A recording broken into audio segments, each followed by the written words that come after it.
बंदी छोड़ सतगुरु रामपाल जी भगवान की जय हो।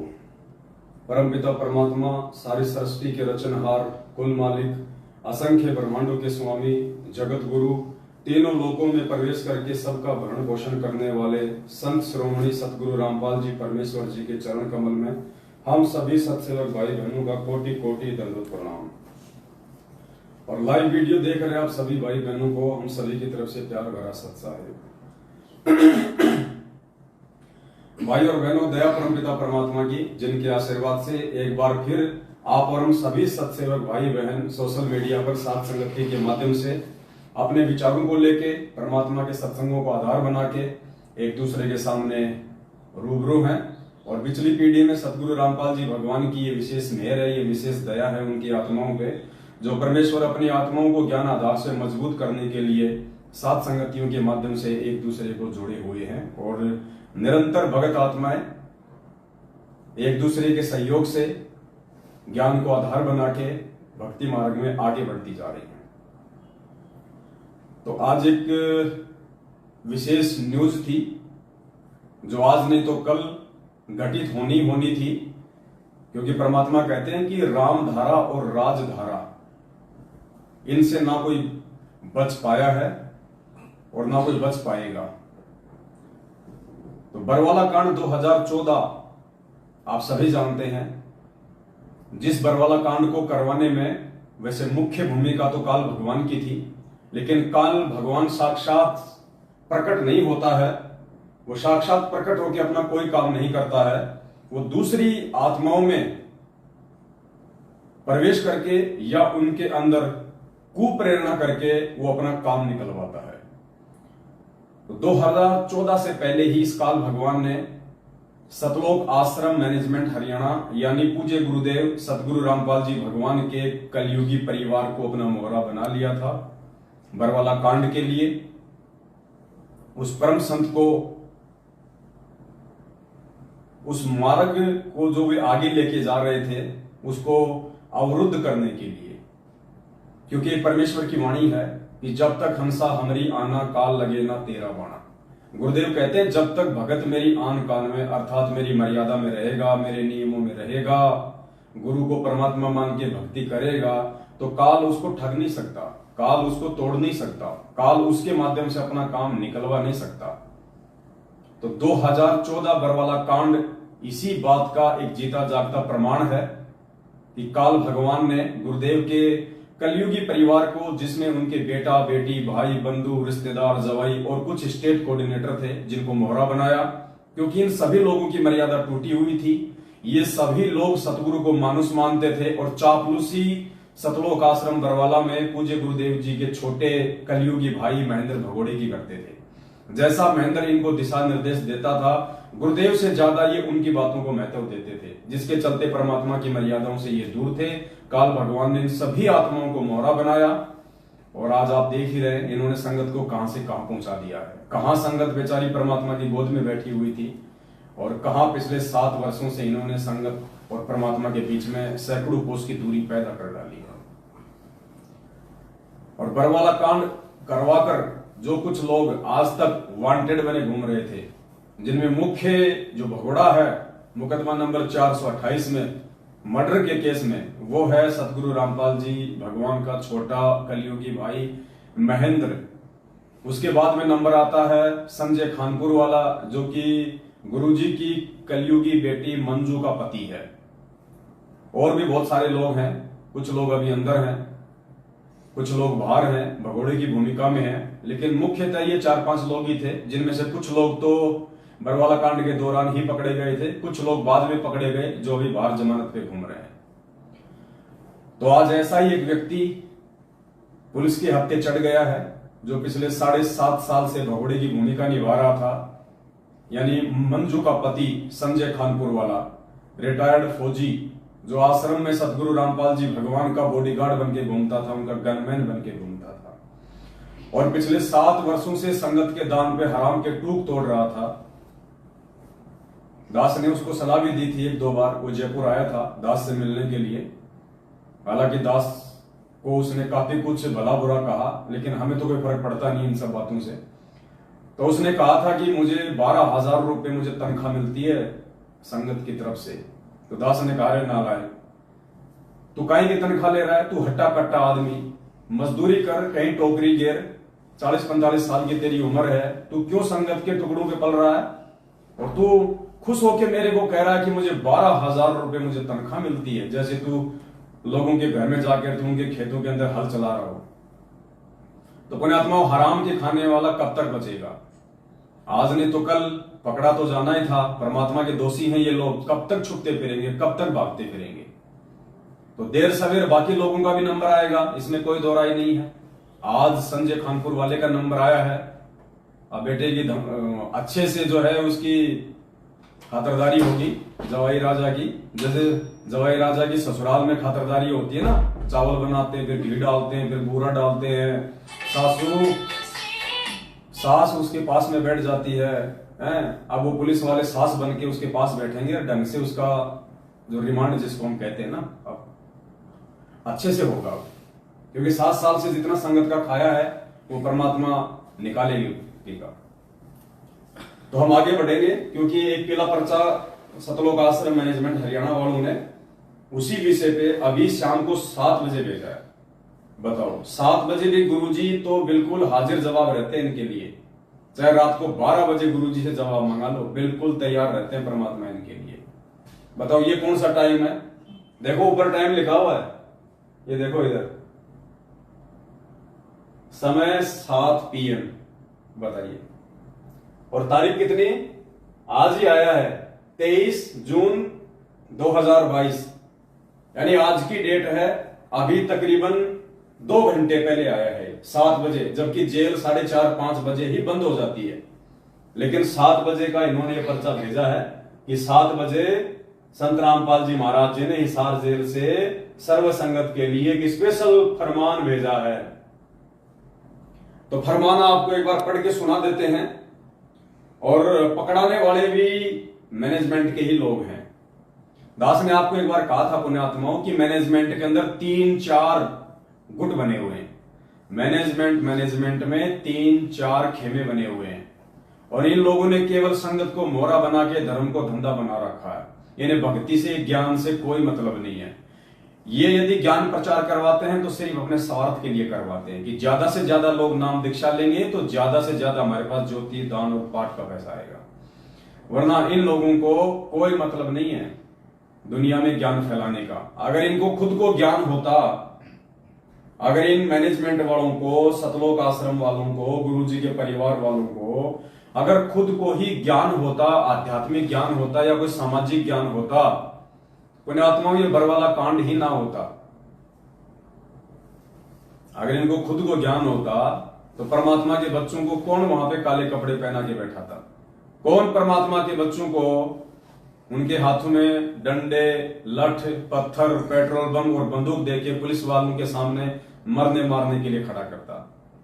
तो इनको खुद को ही ज्ञान नहीं, दुनिया को क्या शिक्षा देंगे? ये जितने भी टीवी चैनलों पे इन्होंने सत्संग चलवा रखे हैं, बेचारे भोले वाले भक्तों को मोहरा बना के फ्री के मजदूर पकड़ के जो ये गांव में जो पुस्तकें बंटवाते हैं केवल अपने धार्मिक धंधे के लिए।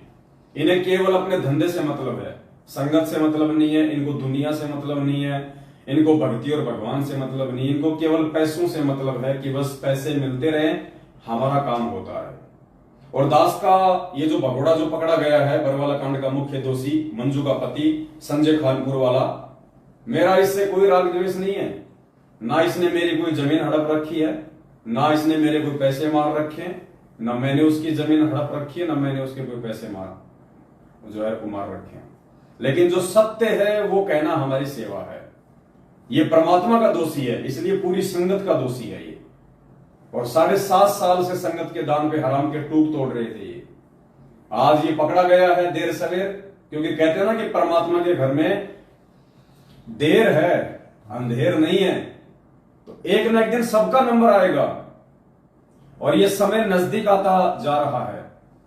ये परमेश्वर के बाहर आने का भी समय नजदीक आता जा रहा है, और परमेश्वर उसी दिन बाहर आएंगे जिस दिन ये सारे के सारे दोषी, चाहे वो क्रोथा कांड के हों, चाहे बरवाला कांड के हों, ये महेंद्र भगोड़े से लेके जितने भी भगोड़े हैं, जितने भी ये दोषी लोग हैं, जब तक ये लोग सलाखों के पीछे अंदर नहीं हो जाते तब तक परमात्मा बाहर नहीं आने वाले।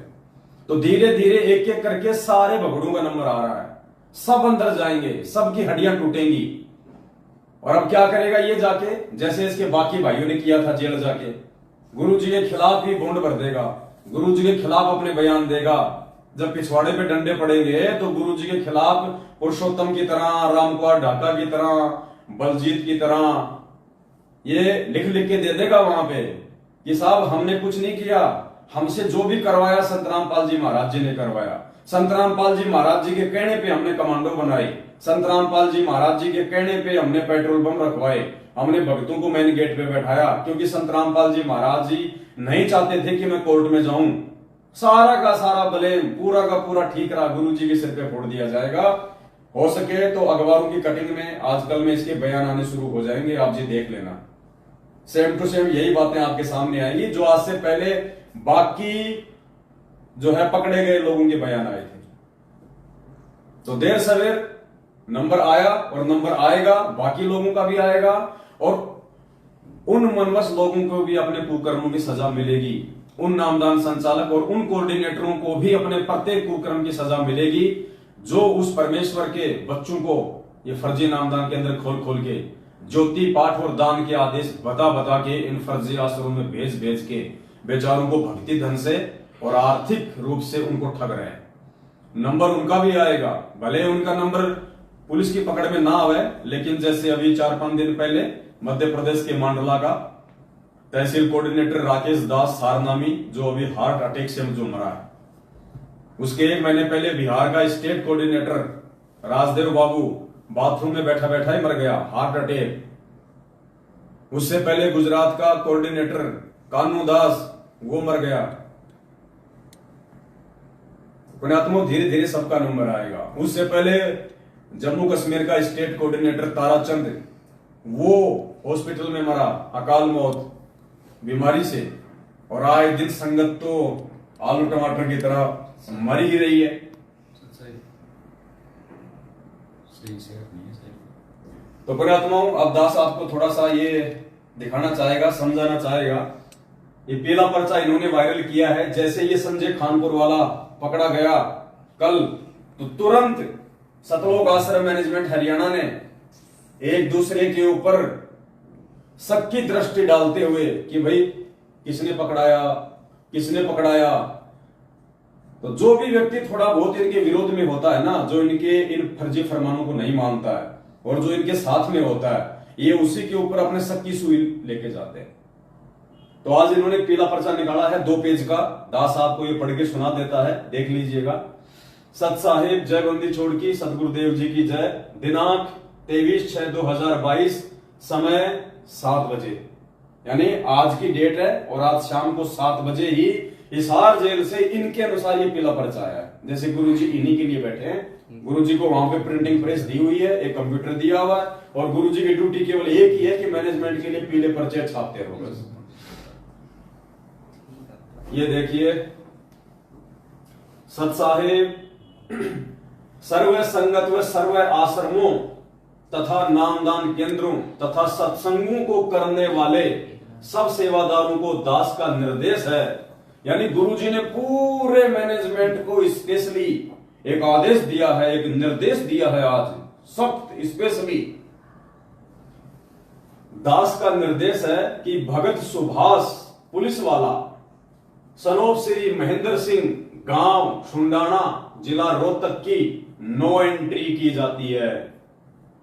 कोई सुभाष दास है, कोई पुलिस वाला भगत ही है, रोहतक का है। तो स्पेशली आदेश बताया है गुरुजी की तरफ से। लिखने वाले तो कौन है आपको अच्छे से मालूम है ही कि ये पीले पर्चे कौन छापता है। जिला रोहतक की नो एंट्री की जाती है। उस सुभाष दास पुलिस वाले की सभी आश्रमों से, सभी नामदान केंद्रों से नो एंट्री की जाती है। और अगर इनका बस पड़े तो ये धरती से नो एंट्री कर दें, धरती से, लेकिन इनका इतना जोर नहीं चल पा रहा। इस पर शक है।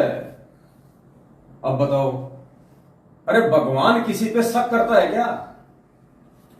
पुण्यात्माओं विचार करो। ये क्या साबित कर रहे हैं गुरु जी को? आप और हमारे जैसा दो कोटि का जीव क्या कह रहे हैं? देखो,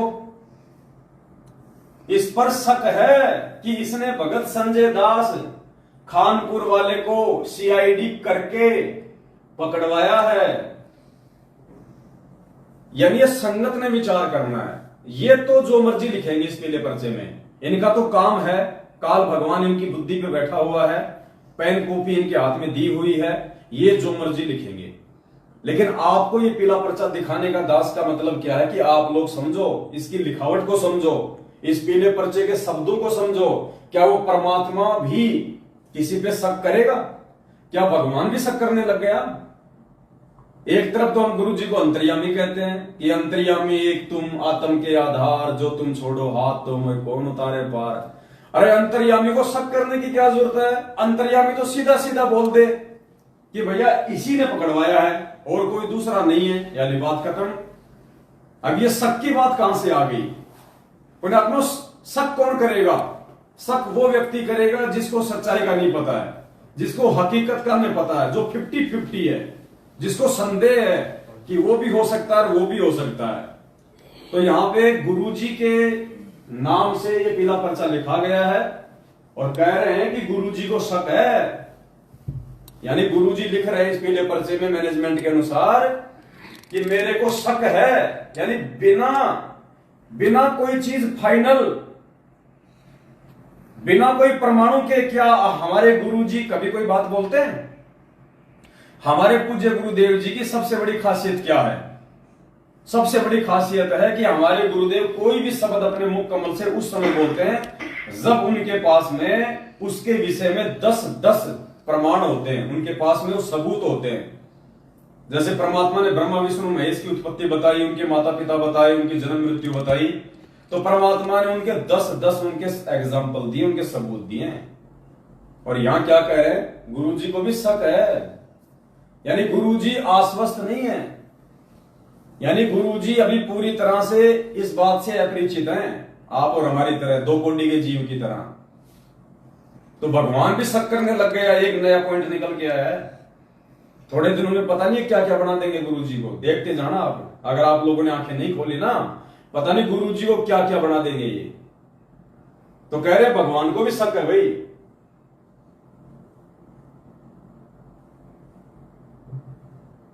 श्री महेंद्र सिंह, गांव सुंडाना, जिला रोहतक की नो एंट्री की जाती है। इस पर शक है कि इसने भगत संजय दास खानपुर को सीआईडी करके पकड़वाया है। अब दूसरी बात पुण्यात्माओं, परमात्मा ये पीला पर्चा क्यों लिखेंगे? अरे जो जैसे कर्म करेगा अपना भोगेगा, अपना पाएगा। गुरुजी क्यों पक्ष लेंगे एक भगोड़े का? एक भगोड़े व्यक्ति का गुरुजी क्यों पक्ष लेंगे? विचार करो पुण्यात्माओं। परमात्मा ने अपना खुद का पक्ष नहीं लिया। और कोर्ट में क्या कहा था गुरुजी ने हंसते हुए जब उनको सजा सुनाई गई कि भैया ऊपर वाला देखेगा, परमात्मा देखेगा हमारा, तो हंसते हुए। तो यहां गुरुजी कैसे किसी का जो है वो पक्ष लेंगे? अपने ही एक भगत पे गुरुजी शक कर रहे हैं और अपने एक भगत को जो कि भगोड़ा घोषित है। विचार करो, क्या भगोड़े व्यक्ति का गुरुजी कभी पक्ष लेंगे? अरे जो भगोड़ा है वो भगवान का भगत कहां से हो गया? भगवान का भगत कभी भगोड़ा नहीं हो सकता, क्योंकि भगत कभी कोई गलत काम नहीं करता। और जो गलत काम करता है वो जो है वो भगत नहीं होता। और जो भगत होगा वास्तव में वो भगेगा नहीं, वो भगोड़ा नहीं होता। और फिर भी जो व्यक्ति 7.5 साल से पुलिस के आगे बरवाला कांड के बाद में भगोड़ा बन के घूम रहा है, तो सबसे बड़ा दोषी है वो। अगर ये संजय खानपुर वाला, ये मंजू का ये पति, अगर बरवाला कांड में इसका कोई दोष नहीं था, अगर ये दोषी नहीं है, तो इसको भगोड़ा बन के भगने की क्या जरूरत थी? जैसे हमारे गुरुदेव पुलिस के साथ चले गए, ये भी चला जाता। इसको भी अपने गुरुजी पे विश्वास होना चाहिए था, इसको भी अपने भगवान पे विश्वास होना चाहिए था कि भाई ये तो परीक्षा है, जब हमारे गुरुजी नहीं भग रहे तो हम क्यों भगे? देखा जाएगा, हम सत्य हैं, जीत हमेशा सत्य की होती है, आज नहीं तो कल। परमात्मा कभी तो हमारी सुनेगा, जैसा कि पूज्य गुरुदेव जी कहते हैं। तो इसको भगने की जरूरत क्या थी? पुलिस के आगे भगोड़ा बन के, चोर बन के। इसका मतलब ये दोषी है। और दास तो भाई आई विटनेस है, आई विटनेस। मैं तो था बरवाला कांड में, मेरे को भी इन्होंने छोटा मोटा कमांडो बनाया हुआ था वहां पे। तो मुझे तो मालूम है कि बार बार यही आदेश लेके आता था। गुरु जी का आदेश आ गया, भक्तों गुरु जी तुम्हारी सेवा से अति प्रसन्न हैं। हम भूल जाया करते, वाह भाई वाह, आज तो मौज होगी। भक्तों सबको सार नाम मिलेगा, गुरु जी ने बोल दिया है। जिसको प्रथम नाम है उसको सतनाम मिलेगा, जिसको सतनाम है उसको सार नाम मिलेगा। बरवाला कांड होते ही बताइए, ये भगोड़ा आदमी आज जब ये पकड़ा गया तो गुरुजी इसका पक्ष लेंगे। अब आप देखते जाओ आगे आगे। इस पर शक है कि इसने भगत संजय दास खानपुर को सीआईडी करके पकड़वाया है। इसी के पुलिस विभाग के व्यक्ति ने तो यहां तक बताया है कि यह सुभाष हिसार से रोहतक इसी शर्त पर बदला गया है, इसने अपने भक्तों को पकड़वाने का वायदा किया है। अब आगे क्या लिखा जा रहा है कि जो इसके साथी भगत हैं, जो पुलिस में हैं, इसके डिपार्टमेंट में हैं, सुभाष के डिपार्टमेंट वाले, तो यहां तक कह रहे हैं कि ये पहले हिसार में था ये पोस्टेड, और इसको रोहतक में केवल इसीलिए पोस्टेड किया गया है कि इसने बरवाला कांड के जो भगोड़े भगत हैं उनको पकड़वाने का वायदा किया था हरियाणा प्रशासन को कि आप लोग मेरा जो तबादला है वो हिसार से रोहतक कर दो, और मैं वादा करता हूं कि बरवाला कांड के जितने भी भगोड़े हैं एक एक करके मैं सबको पुलिस को पकड़वा दूंगा। मतलब ये कंफर्म न्यूज बता रहे हैं गुरुजी। अगर ये कंफर्म है तो फिर पुण्यात्मा फिर ऊपर वो शक कौन कर रहा है?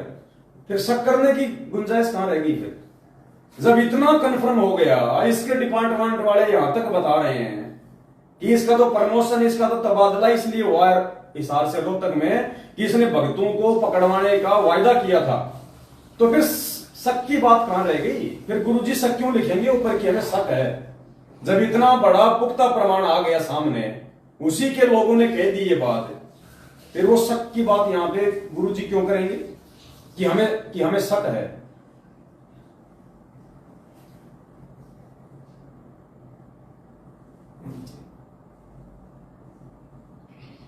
इसी के पुलिस विभाग के व्यक्ति ने तो यहां तक बताया है कि यह सुभाष हिसार से रोहतक इसी शर्त पर बदला गया है, इसने अपने भक्तों को पकड़वाने का वायदा किया है। मतलब बात फाइनल हो गई, फिर शक की तो कोई गुंजाइश रही नहीं।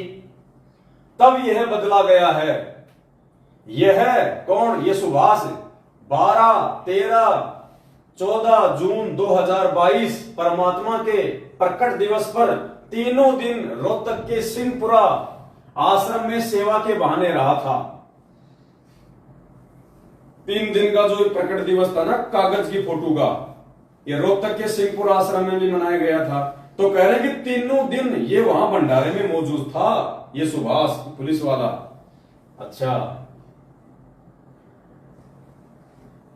रोहतक के सिंहपुरा आश्रम में सेवा के बहाने रहा था, जैसा इसी के विभाग के व्यक्ति ने बताया। ये भी फाइनल है। जब तक इसका जवाब नहीं आता तब तक इसकी नो एंट्री की जाती है। शक तब और दृढ़ हो जाता है जब इसने, सुभाष ने, बेटी मंजू के पूछने पर कि क्या आपको पता है कि संजय मंजू के बटेऊ को पुलिस ने पकड़ लिया है, यानी कह रहे हैं कि उस समय शक और ज्यादा मजबूत हो जाता हमारा सुभाष के ऊपर जब संजय की धर्मपत्नी मंजू, जो कि गुरुजी की बेटी है, उसने इसको फोन किया और पूछा कि सुभाष भाई क्या तुम्हें पता है संजय पकड़ा गया, मेरा पति पकड़ा गया? तो इसने कहा कि हाँ मुझे पता है, पकड़ा गया, अभी 1 घंटे पहले तो पकड़ा गया। उसे तो 1 घंटा हो गया है पकड़े हुए। रोहतक की एसटीएफ टीम ने पकड़ा है। उसी एसटीएफ टीम में सुभाष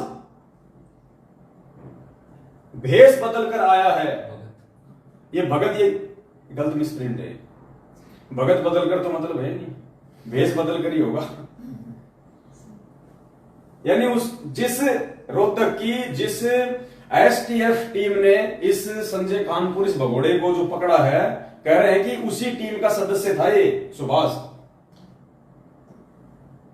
बेटी मंजू ने कहा कि भाई आपको पता था तो बताया क्यों नहीं?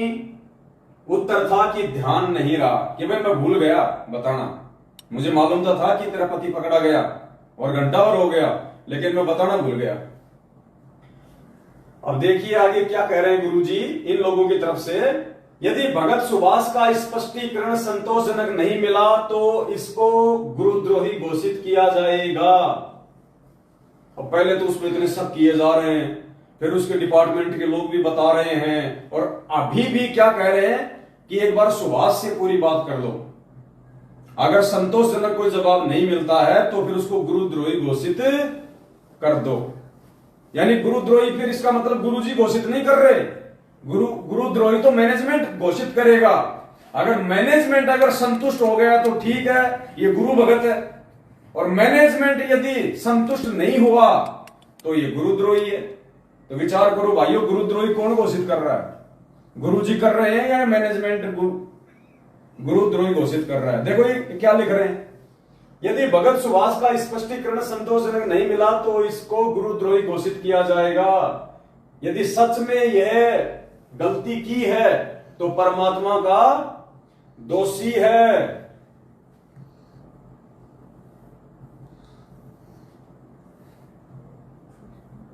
यदि सच में उसने ये गलती की है तो परमात्मा का महा अपराधी है। आस्तीन के सांप का काम किया है। बताओ, भगोड़े को पकड़वा दिया तो आस्तीन का सांप हो गया। गुरु गद्दारों को यदि किसी ने पकड़वा दिया तो नेक काम है, आज नहीं तो कल ये तो वैसे पकड़े जाते। और मान लो पुण्यात्माओं, अगर इसको ये सुभाष ने नहीं पकड़वाया होता और पुलिस ने ही पकड़ लिया होता तो क्या पुलिस को भी गुरुद्रोही घोषित करते? बताओ, क्या पुलिस को भी गुरुद्रोही घोषित करते? ये किसकी भाषा है ये पीले पर्चों में? थोड़ा विचार करो आप लोग। महाअपराधी है, आस्तीन के सांप का काम किया है, अगले आदेश तक इसे संपर्क काटें, इसको मिशन की कोई जानकारी ना दें। मत दो जानकारी, जो काम था वो तो इसने कर दिया, अब बाढ़ में गई तुम्हारी जानकारी, क्यों चाहिए इसको मिशन की जानकारी? और तुम लोग जो शब्द जो ये लिख रहे हो ना कि इसको मिशन की जानकारी ना दें, तुम लोग खुद ही आतंकवादी वाले काम कर रहे हो। अरे अगर तुम भगत हो, तुम्हारा काम अगर विश्व कल्याण का है तो नालायकों, तुम्हारे मिशन में कौन सी AK-47 बंदूकें बन रही है जिसकी जानकारी हो जाएगी तो बहुत बड़ा नुकसान हो जाएगा। अरे भगत कभी कोई छुपा के काम करता है क्या? भगत कोई आतंकवादी होता है क्या? भगत कोई 2 नंबर का काम करता है क्या जो उसके मिशन की जानकारी हो जाएगी? तुम ज्यादा से ज्यादा क्या करते हो? पुस्तकें छपाते हो, टीवी पे सत्संग चलवा रहे हो, भगतों से दान का पैसा खा रहे हो। अगर तुम AK-47 बंदूकें बना रहे हो जब तो भाई बात अलग है। तो कह रहे हैं इसको मिशन की कोई जानकारी ना दें, जैसे तुमने बहुत बड़ा कोई महाकल्याण का काम छेड़ रखा हो, भक्तों को ज्योति पाठ के नाम पे लूटते रहते हो, साल में 3-4 तुम्हारे दिवस आ जाते हैं, बस ये तुम्हारा मिशन है, ये तुम्हारा काम है। और कौन सा मिशन है भाई तुम्हारा? बताइए। लोगों को ठगने के अलावा, लोगों को लूटने के अलावा, सतगुरु रामपाल जी भगवान के आदेशों की आड़ में, उनके सत्संगों की आड़ में, उनकी पुस्तकों की आड़ में तुम्हारा दूसरा मिशन है क्या जिसकी जानकारी हो जाएगी तो तुम्हें बहुत बड़ा नुकसान हो जाएगा? आगे क्या लिखा है देखो, गुरुजी। नीचे क्या लिखा है फिर? जैसे बाकी लेटर में आता है संत रामपाल दास, यानी लेटर लिखने वाला, यहां क्या लिखा है? गुरुजी। अब गुरुजी खुद लिखेंगे क्या? गुरुजी। इसका मतलब ये पीला पर्चा कोई बाहर लिख रहा है और नीचे लिख रहा है फिर वो गुरुजी, कि गुरुजी ने भेजा है जेल से।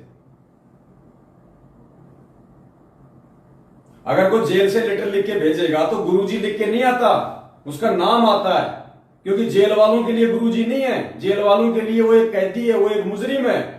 और जेल से यदि कोई लेटर आएगा तो उसका नाम लिखा हुआ आता है, ऐसे नहीं आता। और आज ये एक लेटेस्ट एक न्यूज है, ये कोई लॉर्ड बुद्धा फाउंडेशन है,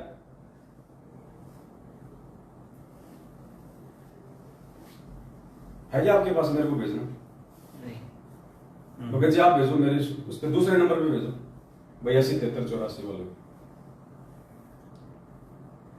मध्य प्रदेश की कोई संस्था है लॉर्ड बुद्धा फाउंडेशन, आप सब जानते भी होंगे। पहले ये लोग ठीक थे, बीच में फिर इन्होंने खुद भी गुरुजी की जमानत के नाम पे अपना धंधा शुरू कर दिया।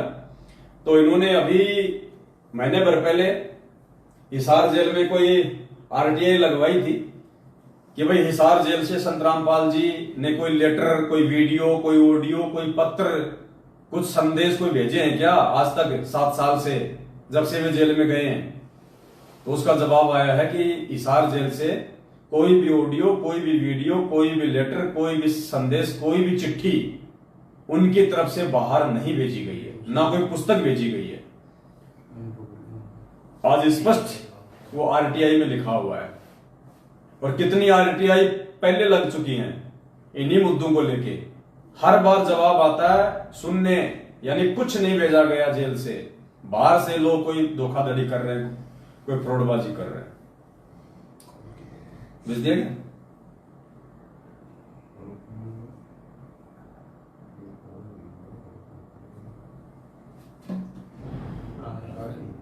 तो ये है वो सुभाष दास पुलिस वाला 2 स्टार।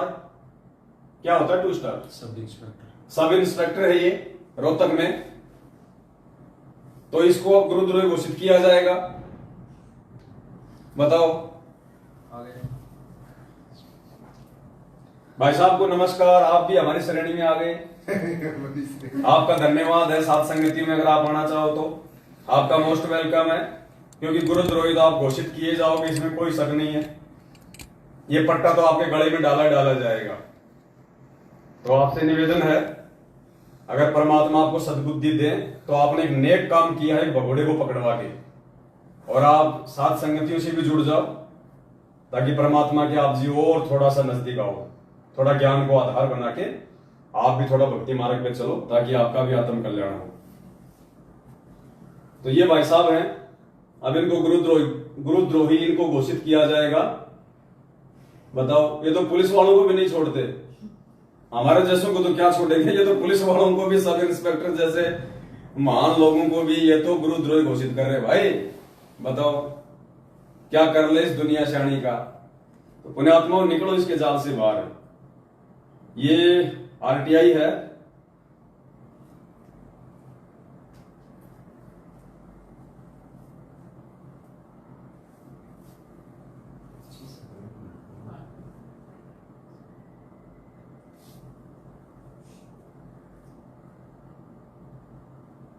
ये दास आपको थोड़ा पढ़ के सुनाएगा। राज्य जन सूचना अधिकारी कम जेल अधीक्षक केंद्रीय जेल नंबर 2 हिसार, सेवा में श्री BL सूर्यवंशी, अध्यक्ष लॉर्ड बुद्धा फाउंडेशन, 197/1 सूरज पोल, रणजीत पैलेस, सूरज पोल, रतलाम, मध्य प्रदेश। क्रमांक 3165, यानी ये आरटीआई का नंबर है 3165। दिनांक 27 मई 2022, यानी अभी ये तकरीबन 20-25 दिन पहले की है। तो इसमें इन्होंने क्या सूचना मांगी थी जेल से? मांगी गई सूचना, संत रामपाल दास जी केंद्रीय जेल नंबर 2 हिसार में वर्ष 2015 से बंद हैं के द्वारा वर्ष 2015 से अप्रैल 2022 तक की अवधि में संत रामपाल दास जी द्वारा जेल में रहते हुए जेल से बाहर पुस्तक, पैम्पलेट, संदेश, ऑडियो, वीडियो जारी हुए की प्रमाणित प्रतियां। तो सामने इसका ये जवाब लिखा हुआ है आरटीआई में। प्रदान की गई सूचना, कोई पुस्तकें, पैम्पलेट, संदेश, ऑडियो व वीडियो इत्यादि इस कार्यालय द्वारा प्रेषित नहीं किया गया है, इसलिए सूचना शून्य है। यानी आज तक 7.5 साल हो गई, हिसार जेल से संत रामपाल जी ने ना कोई पुस्तक जेल से लिख के भेजी, ना कोई ऑडियो भेजी, ना कोई वीडियो भेजा, ना कोई संदेश भेजा संगत के लिए, ना कोई मैसेज भेजा, ना कोई पर्चा भेजा, ना कोई चिट्ठी भेजी। ये आरटीआई कह रही है गवर्नमेंट डॉक्यूमेंट्स हैं, तुम लोग मूर्ख बन सकते हो, सरकार मूर्ख नहीं होती है।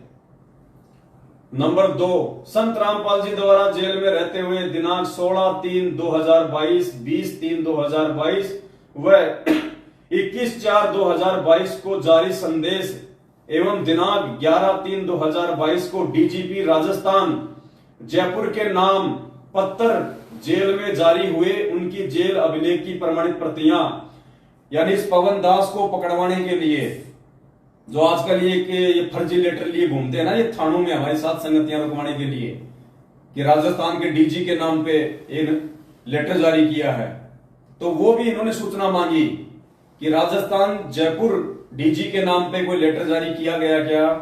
तो सूचना आई है कोई संदेश व पत्र इत्यादि इस कार्यालय द्वारा प्रेषित नहीं किया गया, इसलिए सूचना शून्य है। बिल्कुल स्पष्ट कर दिया, सब बकवाद है, सब फर्जीवाड़ा है, सब झूठ है। संत रामपाल जी की तरफ से आज तक ऐसी कोई सूचना, कोई ऑडियो वीडियो पत्र लेटर कुछ नहीं भेजा गया। अब ये गवर्नमेंट कागज है भाई, इनको भी अगर कोई गधा नहीं माना है तो फिर तो भाई उसका तो राम ही रखवाड़ा है। राज्य जन सूचना अधिकारी कम जेल अधीक्षक केंद्रीय जेल नंबर 2, ये उनकी सिग्नेचर है, ये है पूरा सिस्टम। ये अब बताओ, आपकी आंखों के सामने है सारा, आरटीआई है, सब कुछ है। तो थोड़े दिनों में भाई साहब का भी पीला पर्चा आ जाएगा, आधा तो आ गया है, आधा और आ जाएगा। अगर इनके जवाब से अगर महेंद्र भगोड़ा संतुष्ट नहीं होता है तो इनको भी गुरुद्रोही घोषित कर दिया जाएगा। तो पुण्यात्माओं, इस काल भगवान के जाल से निकलो, परमात्मा दया करे, सात संगतियों से जुड़ो, मालिक की शरण में आओ।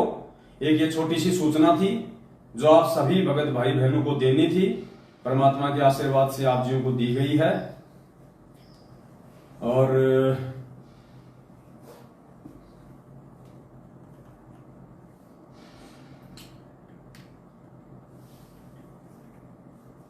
बस आज के लिए तो बस इतना ही ठीक है, क्योंकि आज नीचे तो बैठे नहीं है, बाकी भाई तो नीचे बैठे हुए हैं। दिखा दो एक बार,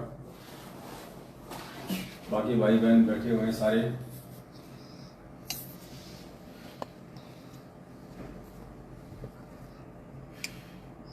अरे वाह भाई वाह, अरे नीचे से पकड़ के घुमा लेते ना ऐसे, ये ऐसा ये कैमरा ऐसे घुमा लो, सत्साई से भरा ऐसे मुद्दे रामपाल जी भगवान की जय हो। सत्साई सत्साई।